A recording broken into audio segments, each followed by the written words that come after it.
Hey, what's up out there, YouTube? This is Greg from Greg's Mowers and More. I know it's been a while. I've been kind of busy. I got a little time tonight. I'm working on this John Deere 329D, just doing a service, checking it over, greasing it. And one of the things I got to do here is a track adjustment. It's a pretty easy procedure. I thought I'd go ahead and show you guys. I've already got it lifted up. What you got to do is pick the front of this machine up with a bucket about 8 inches off the floor. Just got to unload the track.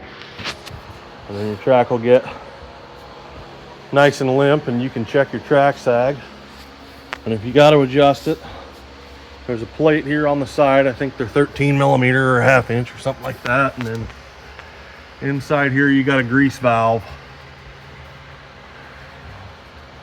Try to clean that off so you can see it a little better. But anyway, yeah, we got a grease valve in there. And what you'll do is on these John Deeres, all the John Deere equipment I worked on recently, which is this and an excavator,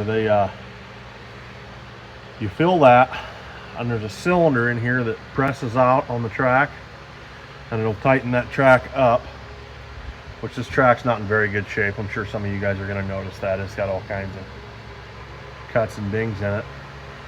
But anyway, you fill that with grease and it tightens up your track.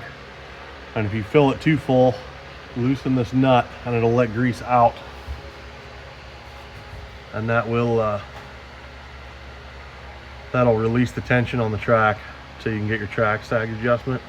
Now you go from the third roller, which is right here in the center, and you want to measure from the bottom of the roller to your track, and you want 1 inch to 1.5 inches of track sag is what I read online.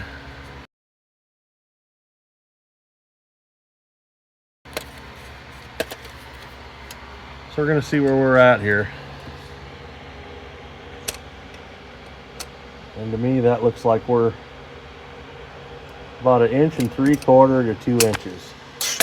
So let me see if I can put a little grease in this thing with one hand.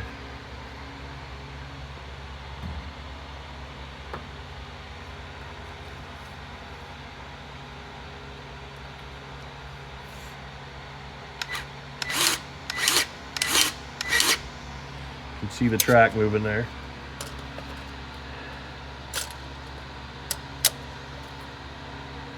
Alright, we moved her some. Not quite enough. Give her a little more. Boy, that took her up a bit, huh? I find it easier sometimes if you just take this tape measure and just kind of fold it over. Let's see here. We're about 1.5 inches there. A little bit more.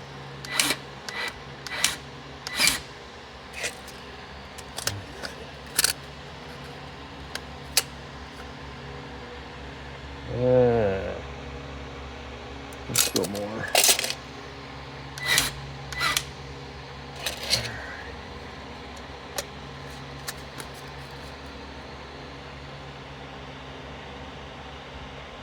We're getting close to that 1.25 inch mark. I'm going to give her just a little bit more. See that track coming up. Got to get this thing to fold there.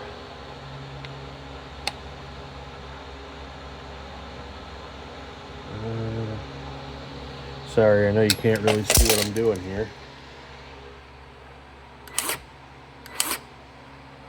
Just trying to get her as close to 1 inch as I can, because I know this thing is going to wear because the track's already bugging out. We're at 1.25 inches right there. That took her up a bunch. Yeah, that's about as close to 1 inch as I think we're going to get. I'm going to leave it there. So anyway, as you can see, that's our track sag adjustment. So we're within spec now, whereas it was way out of spec before. Another thing I recommend, I pressure wash this out as good as I could. Some of this stuff's like concrete in here. I couldn't get it out. But you want to be able to look at your track, inspect it. See how that's got like a big gouge in it there. All the little rubber on the teeth wearing off, coming off. Look at your rollers real good. Just give her a good once over while you're under here.